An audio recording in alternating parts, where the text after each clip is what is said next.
Yang bersangkutan memberikan sarana dan prasarana melalui PT ISE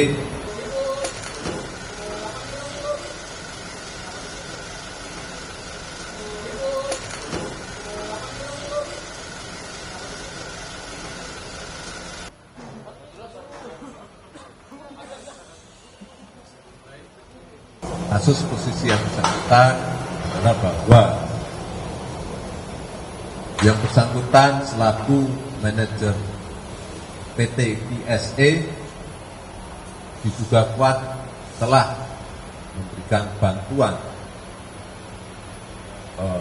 mengelola hasil tindak pidana kerjasama penyewaan peralatan prosesing peleburan timah, di mana yang bersangkutan memberikan sarana dan prasarana melalui PT ISE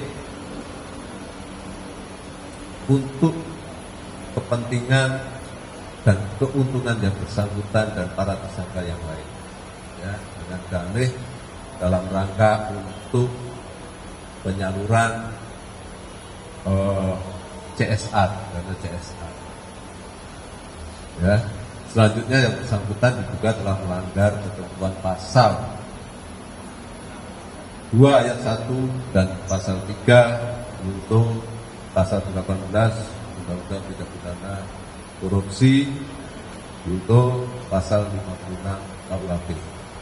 Mungkin itu yang bisa kami sampaikan, barangkali nanti ada pertanyaan, silakan.